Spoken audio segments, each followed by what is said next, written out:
Hello दोस्तों, तो अभी हम लोग जानेंगे ब्लॉक डायग्राम ऑफ सीपीयू के बारे में।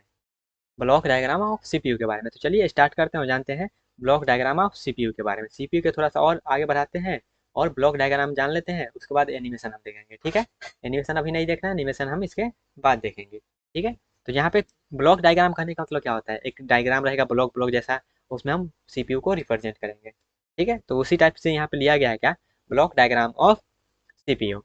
ओके गाइस, तो यहाँ पे देख सकते हैं क्या, एक हम यहाँ पे डब्बा बनाने का कोशिश करते हैं। जैसे यहाँ पे देखिएगा, एक मेरा ये डब्बा रहा, एक मेरा ये डब्बा रहा। ठीक है, ये डब्बा रहा, और हमने बोला था क्या सीपीयू के बारे में, कंट्रोल यूनिट और अर्थमेटिकल लॉजिक यूनिट को अगर कंबाइन कर देते हैं तो मेरा क्या बन जाता है, सीपीयू बन जाता है।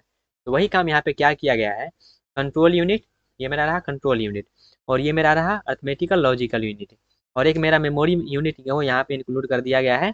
ओके, और एक मेरा सेकेंडरी मेमोरी, ये मेरा प्राइमरी, ऊपर जो ये था ये मेरा प्राइमरी यूनिट है, और नीचे वाला मेरा सेकेंडरी स्टोरेज यूनिट है। ओके, और यहाँ पे मेरा इनपुट है और यहाँ पे मेरा आउटपुट है। तो चलिए यहाँ पे थोड़ा सा समझ लेते हैं इसका ब्लॉक डायग्राम के बाद। अगर एग्जाम में आता है आपको ब्लॉक डायग्राम आप सीपीयू बनाने के लिए, तो इस टाइप से आपको बनाना पड़ेगा और थोड़ा सा एक्सप्लेन करना पड़ेगा। तो एक्सप्लेन करने वाला भी यहाँ पे हम लिखे हैं, तो वो थ्योरी आप लिख सकते हैं। ओके, तो सबसे पहले क्या होता है, सबसे पहले हम इनपुट देते हैं।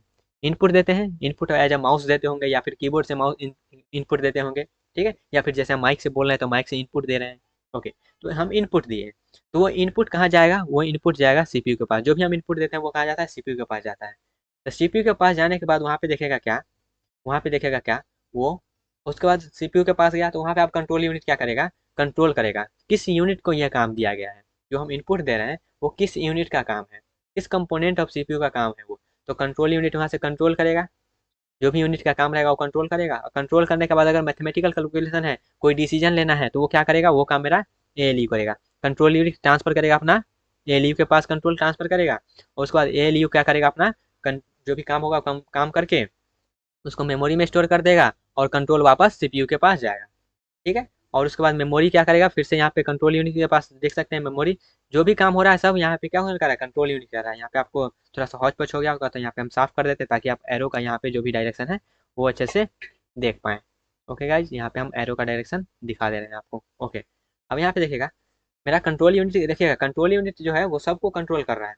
यहाँ पे एएलयू को भी कंट्रोल कर रहा है, यहाँ पे जो एरो का डायग्राम है इससे आप देख सकते हैं, इससे आप देख सकते हैं एएलयू को भी कंट्रोल कर रहा है। ये यहाँ पे देखिएगा, इससे आप देख सकते हैं मेरा ये मेमोरी यूनिट को भी कंट्रोल कर रहा है। ठीक है, और सीपीयू मेरा इनपुट आउटपुट को कंट्रोल कर ही रहा है। ओके, तो जो भी इनपुट हम दे रहे हैं वो सीपीयू के पास जाता है। सीपीयू क्या करता है, अब उस सीपीयू में क्या होता है, कंट्रोल यूनिट होता है। तो कंट्रोल यूनिट जो भी हमारा यूनिट का काम रहता है उसको कंट्रोल करता है, और उसके पास ट्रांसफर जो भी काम रहता है वो काम करवाता है, और काम करवाने के बाद मेमोरी में स्टोर करता है, और उसके बाद मेरा सेकेंडरी स्टोरेज में स्टोर हो जाता है। ठीक है, प्राइमरी यूनिट ये जो मेमोरी यूनिट है जैसे आप रैम समझ सकते हैं, और ये सेकेंडरी मेमोरी जैसे कि आप हार्ड डिस्क समझ सकते हैं। ठीक है, तो ये कंबाइन जो होता है मेरा एलयू और सीयू कंट्रोल यूनिट, इसको बोल देते हैं हम सीपीयू। ओके, और उसके बाद जो भी काम हो जाता है वो काम करवाने के बाद मेरा आउटपुट प्रोड्यूस कर दिया जाता है। तो ये था ब्लॉक डायग्राम ऑफ सीपीयू। उसके बाद इसके बारे में थोड़ा सा, ये तो डायग्राम बना दिए, इस डायग्राम के रिलेटेड कुछ कुछ थियोटिकल समझ लेते हैं। तो यहाँ पे चलते हैं, सबसे पहले समझते हैं एएलयू क्या होता है, अर्थमेटिकल लॉजिकल यूनिट क्या होता है। तो एएलयू समझते हैं क्या होता है। देखिएगा एएलयू के बारे में लिखा गया है क्या, all calculation are performed in arithmetical logical unit ALU. जितना भी कैलकुलेशन होता है वो मेरा एएलयू में परफॉर्म किया जाता है। ठीक है, जितना भी कैलकुलेशन होता है वो मेरा एएलयू में परफॉर्म किया जाता है। उसके बाद ये तो हो गया, उसके बाद ये जितना होता है एलयू के पास ये क्षमता रहता है कि वो डिसीजन को ले सके, जितना जो भी लॉजिकल डिसीजन होता है वो ये ले सके। तो उसके बाद एक बार आप थियोरिटिकल पूरा पढ़ लेते हैं। All calculation are performed in arithmetical logic unit of the computer, it also does comparison and takes decision, the ALU perform basic operation such as addition subtraction multiplication division. तो जितना भी डिसीजन वाला काम हो गया, बेसिक डिसीजन, और जितना भी मैथमेटिकल कैलकुलेशन वाला पार्ट होगा मेरा एलयू करेगा। ठीक है, उसके बाद कंट्रोल यूनिट, नामे से क्लियर होगा, सब कंट्रोल कर रहा होगा किसी न किसी को। तो इट कंट्रोल ऑल यूनिट, जितना भी अदर यूनिट होता है वो सबको कंट्रोल करता है मेरा कंट्रोल यूनिट।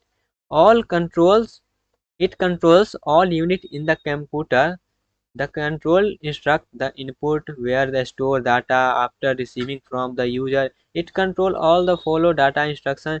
मतलब ऐसे समझिए जितना भी काम होता है ना वो सब मेरा जितना भी कंपोनेंट अदर अदर कंपोनेंट है सबको कंट्रोल करता है कंट्रोल यूनिट। जैसे कहाँ से डाटा आएगा, कहाँ डाटा जाएगा, कौन कैलकुलेशन करेगा, फिर बैटरी बैकअप, कितना बैटरी है, कितना ग्राफिक्स कार्ड चाहिए, जितना भी मेरा होता है कंट्रोल, जितना भी अलग अलग यूनिट होता है, जैसे कि हम अलग अलग यूनिट के बारे में पढ़े थे पीछे, वो सब को कंट्रोल करता है मेरा कंट्रोल यूनिट। ठीक है, ये जो भी है वो आप समझ लीजिएगा, पढ़ लीजिएगा। ठीक है, ये सब पीपीटी आपको शेयर कर दिया जाएगा, तो वहाँ से आप पढ़ सकते हैं। बस यहाँ पे समझने का काम कर लीजिए, उसके बाद पढ़ लीजिएगा। ओके गाइस, तो कंट्रोल यूनिट के बारे में मालूम चलिए, ये सबको कंट्रोल करने का काम करता है। ठीक है, जैसे इसको समझ सकते हैं एज अ हेड, जो सबको कंट्रोल करेगा। उसके बाद स्टोरेज यूनिट, तो नाम से क्लियर होगा, ये स्टोर करने का, डाटा को होल्ड करने का काम करेगा। The store unit the computer that hold data and instruction that are entered through the input. Input से जो भी डाटा आता है उसको ये स्टोर करने का काम करता है। क्लियर हुआ? ओके, तो ये रहा मेरा ब्लॉक डायग्राम ऑफ सीपीयू, और उसके बाद इसके बारे में थोड़ा थोड़ा थियोरेटिकल पॉइंट। और यहाँ पे सीपीयू में देखिएगा, सीपीयू में तीन चीज ही था, मेरा कंट्रोल यूनिट था, एएलयू था और मेमोरी यूनिट था। तो उसका हम यहाँ पे तीनों का देख लिए हैं। तो ये था ब्लॉक डायग्राम ऑफ सीपीयू। एक बार आप समराइज करते हैं यहाँ पे, तो समराइज इस टाइप से करेंगे। इनपुट आता है, इनपुट आया मेरा सीपीयू के पास, तो सीपीयू में मेरा कंट्रोल यूनिट है, अर्थमेटिकल लॉजिकल यूनिट है और मेमोरी यूनिट है। कंट्रोल यूनिट क्या करेगा, सभी जो भी यूनिट है सबको कंट्रोल करने का काम करेगा। और कंट्रोल करने के बाद देखेगा यहाँ पे जो भी इनपुट आया है वो किसके काम के लिए आया, क्या उसमें कैलकुलेशन करना है या डिसीजन लेना है। तो अगर कोई भी करना होगा तो वो एली के पास जाएगा, अर्थमेटिकल लॉजिकल यूनिट के पास जाएगा। और उसके बाद वहाँ पे जो भी काम होगा काम करवा के मेरा मेमोरी में स्टोर हो जाएगा। मेमोरी में स्टोर होने के बाद जो भी आउटपुट प्रोड्यूस करना होगा वो आउटपुट मेरा प्रोड्यूस कर देगा। ठीक है, उसके बाद यहाँ पे थोड़ा सा हम थियोरेटिकल पॉइंट जाने उसके बारे में। एलयू क्या करता है, जितना भी मैथमेटिकल कैलकुलेशन होगा परफॉर्म करता है, जैसे कि एडिशन, सब्ट्रैक्शन, मल्टीप्लिकेशन, डिवीजन, और ये डिसीजन भी लेने के लिए काबिलियत होता है। ठीक है, मतलब ये डिसीजन ले सकता है एलयू मेरा। उसके बाद कंट्रोल यूनिट क्या होता है, ये सभी अलग प्रकार के जितना भी यूनिट होता है, जितना भी कंपोनेंट ऑफ कंप्यूटर होता है सबको कंट्रोल करने का काम करता है मेरा कंट्रोल यूनिट। उसके बाद स्टोरेज यूनिट होता है, तो स्टोरेज यूनिट क्या करता है, ये डाटा को होल्ड करने का काम करता है जो यूजर के द्वारा इनपुट दिया गया है। ओके, क्लियर हुआ? तो ये था मेरा block diagram of CPU. Okay guys, तो इसके बाद हम क्या करेंगे, इसके बाद अब एनिमेशन जानेंगे तो आप ज़्यादा समझ में आएगा। ओके गाइस, तब इसके बाद हम एनिमेशन वाला वीडियो देख लेंगे। ओके गाइस, तो मिलते हैं नेक्स्ट पार्ट में।